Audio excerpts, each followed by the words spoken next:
Arabia, that you're cancelled, the descendants of the Canaanites, the Amalekites. And it says specifically that you have to wipe out these people, commit genocide on them.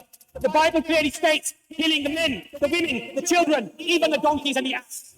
Everything has to be wiped out. Why is it that Benjamin Netanyahu, in his last speech, mentions the Amalek? He's reminding people who the Amalek are, who the Amalekites are. The Palestinians are the descendants of the Amalekites.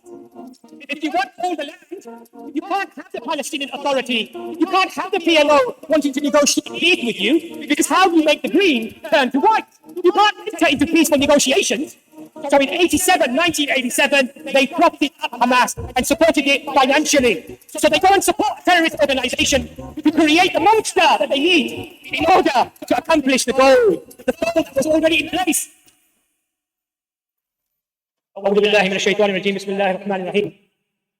In 637, the patriarchs of Oronis, a representative of the Byzantine government, gave the keys of Jerusalem to Umar Khattab radiallahu anhu, the second Caliph of Islam. These keys were given at the fall of Jerusalem to the Muslim Empire. What is very, very interesting is that when Umar Khattab radiallahu anhu was shown Jerusalem, he asked Sophonius, where are the Jews? He said, where are the Jews? He said, we killed them. We killed them and we sent them out of Jerusalem.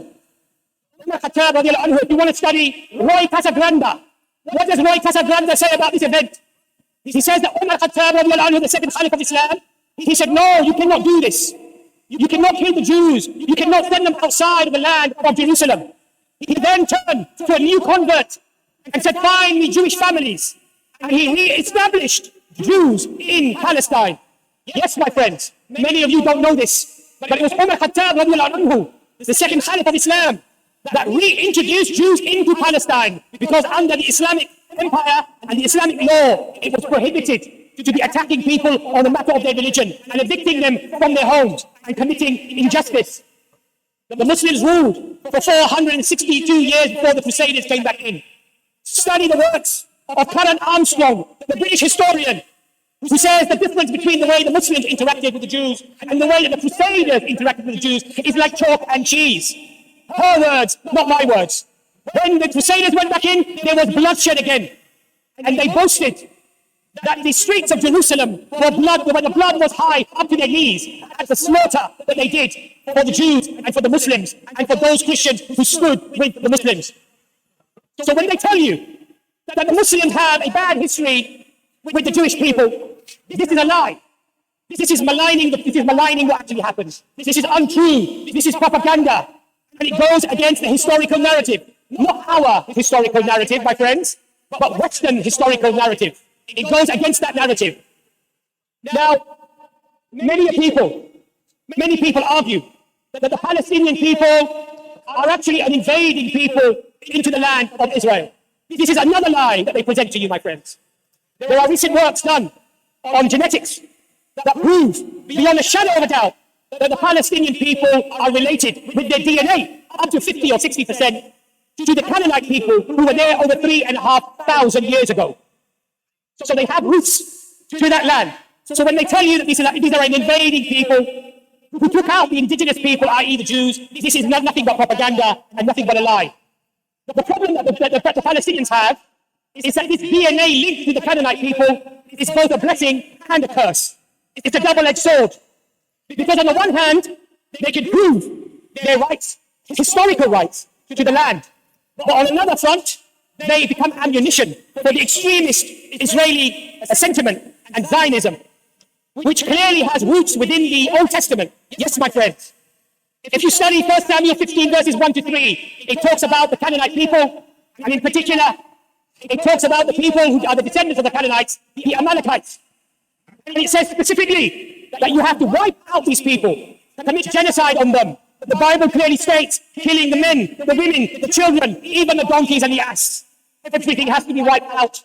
And there are Jewish sects today that believe that this is not limited to just those people in history, but is actually linked to the very descendants, which are the Palestinian people that come from the Canaanites. Now you might say, these are rather extreme claims that you're making. Where is your evidence for this? You're saying that there are some Jewish extremist groups that are referring to the Canaanite roots, or the roots that go right back 3,500 years. to the Amalekites, and therefore that these Palestinians have to be killed. Look at the doctrine of religious Zionists regarding the modern-day Palestinian Canaanites. They regard it as a religious duty of the government to wage war and exterminate the Palestinians. If you look at the works of Rabbi Abraham Cook, his son Yehuda Cook, Rabbi Shlomo Aviner, they all cite these teachings and justify the genocide and the ethnic cleansing of the Palestinian people. Now you might say, those are rather extreme views. They're not mainstream. They're not mainstream. Those are just a few factions. Then why is it that Benjamin Netanyahu, in his last speech, mentions the Amalek? Why did he mention this word? What was this dog whistle for? He's reminding the people who the Amalek are, who the Amalekites are, that the Palestinians are the descendants of the Amalekites. In fact, what he's doing, he's sanctifying and encouraging and authenticating the genocide by linking it back to biblical texts and historical issues. So these are not fringe arguments. These are not extremists on one side. This seems to be a mainstream drive that the Israelis, many of the Israelis, and I don't want to be unfair and say all, because that would be unfair, but there is a significant number who are citing these verses. And you have on record, you can go and search it for yourselves, where rabbis are saying, kill their men and their children, and even their babies and their children and their women, and show them no mercy. And they're quoting these biblical verses. So these are not fringe arguments. I want to refer you to a recent video released on blogging theology by Brother Paul. It's a very, very informative video about this topic and just how this pernicious idea has found itself within mainstream Israel. The video is titled Radical Judaism and the Attack on Gaza. Go and search this video and watch this video. My brothers and my sisters, there is only one way to describe what's happening today in Palestine. There is only one way to describe it. Does that look like self-defense to you from here to here? Does that look like a nation that's under attack and is defending its right to exist? It doesn't look like it to me. That to me looks like a complete takeover. That to me looks like cleansing a people of their land, of their dignity, of their rights. How else can you explain this picture? They say a picture speaks 1,000 words. I'd say this picture speaks 1,000,000 words. And every word is oppression. Every word is ethnic cleansing. Every word is a society of people that have deliberately orchestrated this denial of the existence of the Palestinian people and have ethnically cleansed them. There is no other explanation to this. This is not self-defense. This is not defending your right to exist. This does not show a people who are interested in any peace process or any negotiation to share the land. This does not look like sharing anything, my friends. This is pure, unadulterated occupation. This is ethnic cleansing, and there is only one way to explain that, my friends. Now, people say, it's not ethnic cleansing. It's not ethnic cleansing. This is just war. We're occupying a people because of war. Let's look at the definition that has been widely adopted and accepted and has been cited when we have taken people to The Hague for ethnic cleansing and for war crimes. The definition of ethnic cleansing is the mass expulsion or killing of members of one ethnic or religious group in an area by those of another. Tell me, my brothers and my sisters, that that's not happening here. Tell me that's not happening here. The definition of genocide is the deliberate killing of large numbers of people from a particular nation or ethnic group with the aim of destroying that nation. Now, it's very difficult to pin genocide on any government or any movement. The reason why it's very difficult to do that is because you have to prove something called intent. You have to prove that they had intended to do this before you can prove it. Now, I want you to remember these definitions because we're going to go back to these definitions. Now, people say that these poor Jews from all around the world, they wanted sanctity somewhere, they wanted peace, they wanted to run from Christian Europe, which was annihilating them and killing them with the multiple pogroms. And so they wanted a home. They had never planned to take the whole of Palestine. They had always intended to share it with their Palestinian brothers, they tell you. This is what they say to you. But this is another lie. This is another deception that they play. We have explicit sayings from Zionists before even the state of Israel was solidified by the United Nations in 1947. We have Joseph Witz, was the director of the Jewish National Land Fund.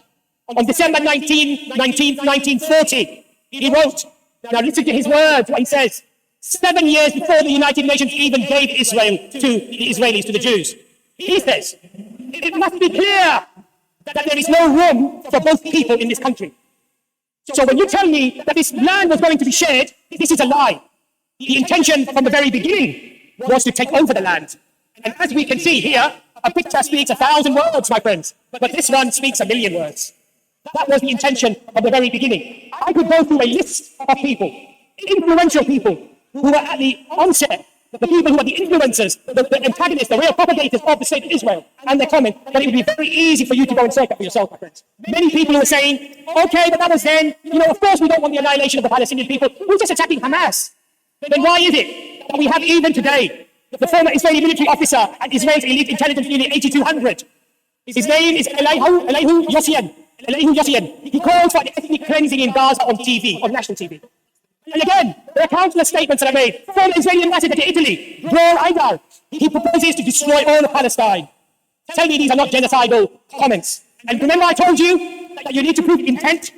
You need to prove that your objective is to do ethnic cleansing. You need to prove that there is an intent to do genocide. These people, influential people, people in government, the Prime Minister himself, they are saying things that qualify this intent.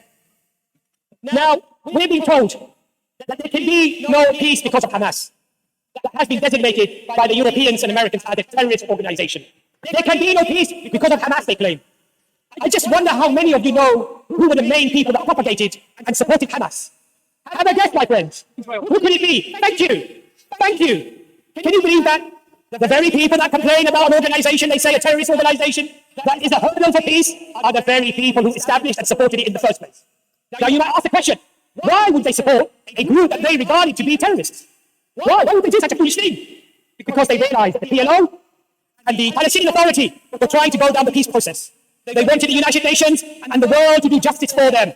And they realized that they could not win a war, a battle with Israel that was a superpower and had another superpower that was its bully and its friend. So, to accomplish the goal, my friends, if you want all the land, you can't have the Palestinian Authority, you can't have the PLO wanting to negotiate peace with you, because how do you make the green turn to white? How do you steal all the land? You can't enter into peaceful negotiations. So in 1987, they propped up Hamas and supported it financially. These are not controversial conspiratorial theories, my friends. Go and do the digging and the research yourself. So they go and support a terrorist organization to create the monster that they need in order to accomplish the goal that was already in place before even the formation of Israel. So you have to create the monster. Now you claim, look, we innocent people only want to live in peace, but because of this monster that we financially supported, we now need to cleanse them and kill them and attack them. And whenever we bomb a hospital, and whenever you bomb a house, or a building, or a medical facility, or a kindergarten, yes, kindergarten, we just say, there's a Hamas fighter hiding inside that building, inside the hospital. And that's why we Israelis have to go and kill all these innocent people. We don't want to kill the people, of course we don't want to do that. We're launching military-grade ammunitions that were designed for a battlefield to destroy bunkers, my friend, bunkers that are reinforced with meters of concrete.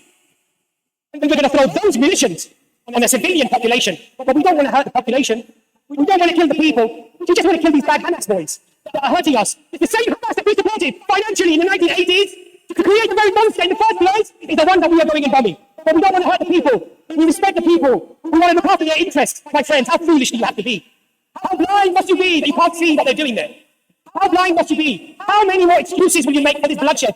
How much more? How many more have to die before you start thinking to yourself, this narrative doesn't make sense to me? That maybe I'm being lied to. How many more must die? We have Avner Cohen, a former Israeli religious affairs official, who worked in Gaza for more than 2 decades. You know what he said? It's Israeli. Worked for the religious affairs official. What does he say? He says, Hamas, to my great regret, is Israel's creation. These are not the Palestinians that are saying this. These are not the Muslim Palestinians or the Christian Palestinians that are saying this.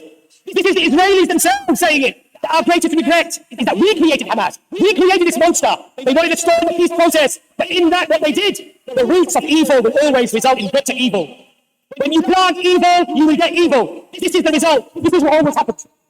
My message to my American friends across the pond. You fought many wars for independence, for your freedom, because you did not want to be enslaved to us, the British. Wars of independence, many died. You did not want to pay taxes to the British. You fought people for your own sovereignty. What has happened to you today, my friends? What has happened to you today? Where is your sovereignty? You hang the American flag, yet there is another flag that shrouds your flag, that tells you what you can say, what you can do, and what you can't do. Did you know that you Americans spend 4 times more on providing Israel with its bombs and its missiles than you spend on food aid for your own people. Israel with its bombs and its missiles than you spend on food aid for your own people. That tells you what you can say, what you can do, and what you can't do. Did you know that you Americans spend 4 times more on providing Israel with its bombs and its missiles than you spend on food aid for your own people? How enslaved have you become? Your people don't eat, yet you provide bombs to kill innocent people thousands of miles away. How subservient have you become? Own people, how enslaved have you become? Your people don't eat, yet you provide bombs to kill innocent people thousands of miles away. How subservient have you become? How enslaved have you become that you starve their own? You starve their own people to go and kill and starve another people thousands of miles away. And you wave your flags like it means something. You become enslaved to a foreign power and you can't even see it for yourself. The Israeli lobby, go and study the Israeli lobby. How your sovereignty and your leaders have sacrificed. You sacrificed what your forefathers fought for your freedom, only to be enslaved to another country thousands of miles away, where you can't even speak out against what is happening.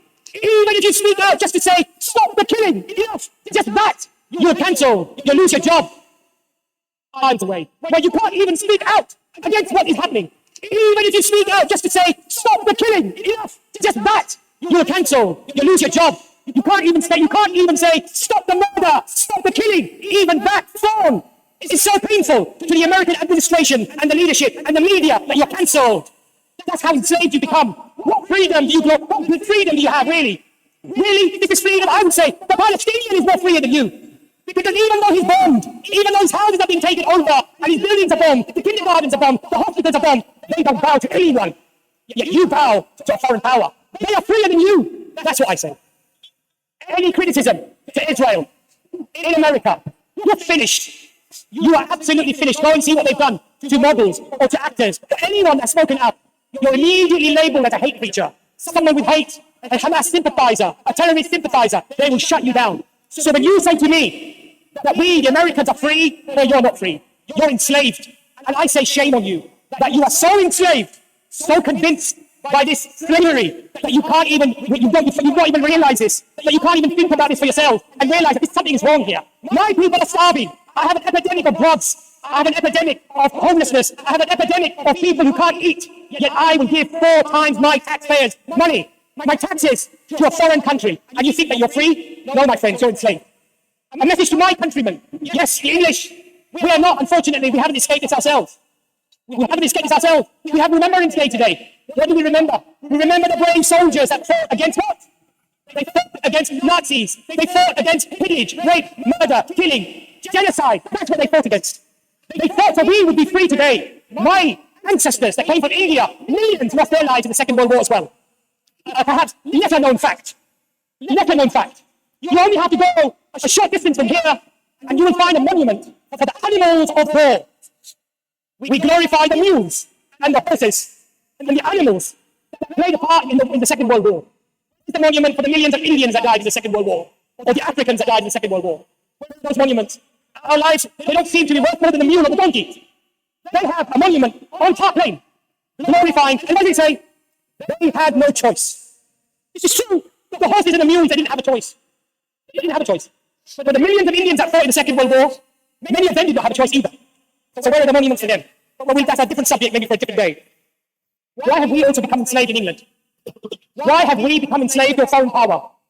If we in England call for a ceasefire, if we in England call for the murder and the killing to stop, we're cancelled as well. Social media would cancel you.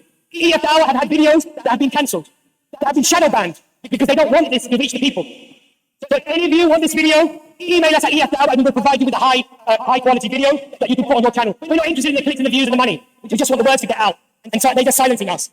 Our own government, when people want to march and simply say, stop the killing, how do they label us? Hate marchers. We're hate marchers. We are the hateful ones. We want the killing to stop, but we're the ones filled with hate. The ones that are supporting the killing militarily, legally, financially, politically, with the media, they're not the hate. They're not the people with hate. No. But the people willing to march and stop the killing are the ones who are hateful. My brothers and my sisters, recently, Craig Mokibahi resigned from the United Nations.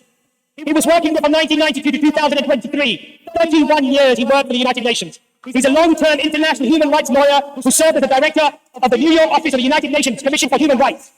He accuses the United Nations of failing to address what he calls a textbook case of genocide unfolding in the Palestinian Authority, in the Palestinian territories. A textbook definition of what is deemed genocide. Who is he? 31 years he worked as a lawyer in the United Nations. But they want to ignore people like that. They want to redefine what human rights are. They want to redefine what ethnic cleansing is. They want to redefine these things, but Israel does not fall foul. We have our own leaders, like Rishi Sunak, our Prime Minister. Now just hear these words and look at what has unfolded. When he visits Israel and he meets Benjamin Netanyahu, what does he say to him? These words I think are quite chilling. I'm proud here to stand with you in Israel's darkest hour. Just think about that. And he said in the news conference with Benjamin Netanyahu, we will stand with you in solidarity. We will stand with your people and we want you to win. Looks like they've been winning for a very long time, doesn't it? That looks like winning, doesn't it? That was Palestine, and this is what's left. So I don't think they need much help from our Prime Minister to win effectively what amounts to ethnic cleansing and the complete emptying of the Palestinian territories. Looks like they've been winning for a very long time, doesn't it? Looks like winning, doesn't it? That was Palestine, and this is what's left. So I don't think they need much help from our Prime Minister to win effectively what amounts to ethnic cleansing and the complete emptying of the Palestinian territories. But there are many reasons why our politicians are supporting Israel. Rishi Sunak's own father-in-law has established a company called Infosys. Infosys has a director from 8200, which is the Israeli intelligence corps. Can you imagine if the Prime Minister's father-in-law established a company, and on that company was a Russian intelligence officer? Would we accept that? Of a foreign country with intelligence linked so closely to our own Prime Minister that we turn a blind eye to this? Priti Patel, not so pretty in her actions, I would say. Priti Patel, the International Development Secretary at the time of Theresa May, she has 12 secret meetings with Israeli officials, including Benjamin Netanyahu, and she's forced out of government by the government of the time, Theresa May. Meetings with Israeli officials, including Benjamin Netanyahu, and she's forced out of government by the government of the time, Theresa May, only to be reinstated by Boris Johnson and now with Rishi Sunak. These people, if you imagine a high-ranking politician meeting a foreign government without even your own government knowing, what does that amount to? I would say that's quite treasonous. This is treason. You're colluding with a foreign power without your even government knowing. But we, the British people, have seemed to have lost our sovereignty and our dignity, where we don't even care any longer. Now, I have a theory that's not prevalent at the moment out there, but I think it's a theory worth considering because there seems to be a lot of evidence pointing in this direction. Some of you might know Jeffrey Epstein, the prolific child trafficker. He had a secret island and numerous houses around the world where he carried out his crimes. But the problem is, he was not alone in carrying out his crimes. He had politicians, billionaires, media tycoons, influential media pundits, and high-profile lawyers, to name but a few. Now, what's very interesting, that the decades-long child trafficking and child raping, and these influential people that he was very close with, there's a very important twist in the whole story. Former Israeli spy, Ali Ben-Mache, claims that Epstein was working for Mossad to set up many honey traps. Many honey traps. A honey trap is when you hide cameras, microphones, and you get somebody to do something quite illicit, something vulgar, something illegal, and then you use that as leverage. But the question I now ask, how many honey traps were set up? With how many of the billionaires, the media tycoons, and the influencers that we have around today? And how many of them are being blackmailed? The question I now ask, how many honey traps were set up? With how many of the billionaires, the media tycoons, and the influencers that we have around today? And how many of them are being blackmailed? There are high-profile cases already in court where very senior lawyers, Zionist lawyers, have themselves been accused of raping these underage women with Epstein. Zionist lawyers have themselves been accused of raping these underage women with Epstein. And those cases are going on. As a consequence, I'm not going to name any names because we don't want to fall into any legal issues here. There are many inconsistencies with the Israeli offense on 7th of October. And again, I don't like to delve into conspiratorials or conspiracies. So what I am going to do, I'm going to quote Israeli sources. The former head of the Israeli military intelligence, Amos Yaglin, he claims that Israeli Prime Minister Benjamin Netanyahu already knew of the imminent attack. Muslims are not making this claim. The Palestinians haven't made this claim. This is an Israeli intelligence officer, Amos Yaglin, who's making this claim. Now the question arises, if they knew, why would they allow it to happen? My friends, you need a monster.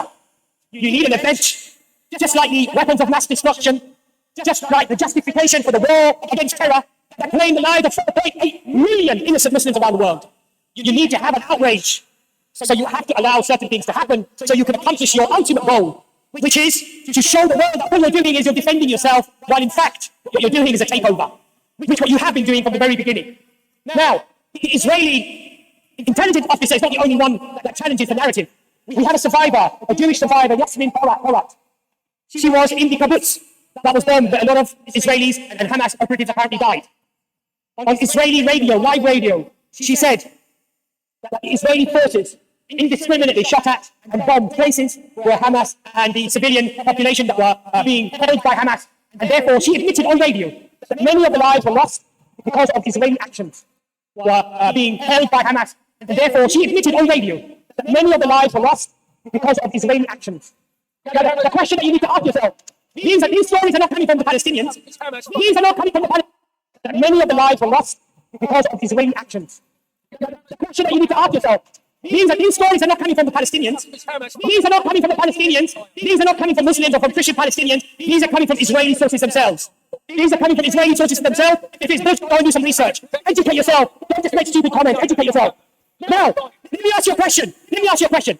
Everyone says, we warn the people to get out before we warn them.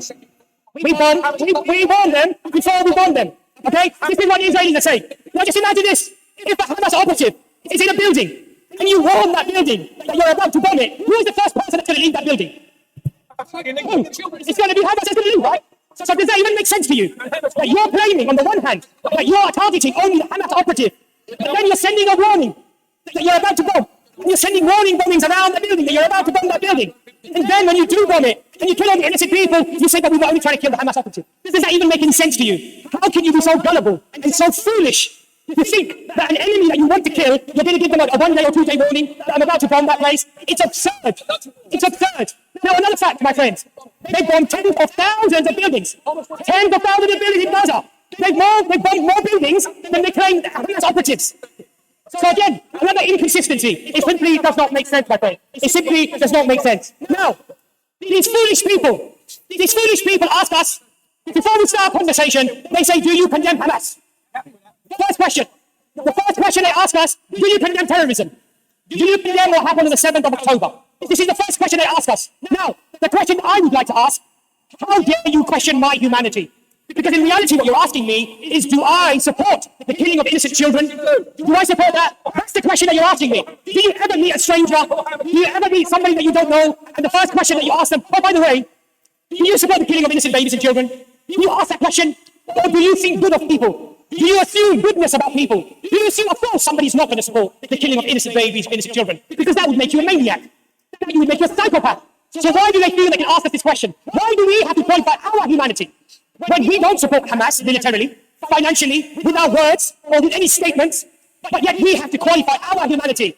By the way, why do we have to do that? When you are supporting Israel that commits ethnic cleansing, has committed ethnic cleansing for the last 75 years, has deliberately targeted civilians, according to Human Rights Watch and Amnesty International, and Bethlehem, and the list goes on. You support the killing of innocent Palestinian people, and then you have the audacity to question me about my humanity, when your humanity has bankrupt, when you're already lost, when you're a walking corpse, because you support the killing of innocent people. I say, how dare you? How dare you? You have no right to be asking the Muslims or the Palestinians to condemn anything. It is you and your support for a terrorist state that does terrorism on the Palestinian people that fits the definition, the very definitions that were used against other nations for ethnic cleansing and genocide. It is you that needs to defend your position. We are not our position. Our humanity is not in question. Alhamdulillah, in Islam, the Prophet Muhammad made it very clear. You cannot target a child deliberately, even on a battlefield, let alone when you just bomb them from the sky. This is our religion. These are our principles. You cannot kill a non-combatant deliberately targeting them. This is our religion. These are our principles. They're not in question. It is your lack of humanity and your mass killing of the Palestinian people, or your supporting it, is what's under question. And it is you who need to condemn that, not us. My friends, we are at a crossroads with this particular issue. We can either support the mass murder, the brutality, the ethnic cleansing of the Palestinian people. According to many jurists, this is not just ethnic cleansing, this is genocide. And it fits genocide because the very intent to do it has been established with their own testimonies and their own words and their own actions.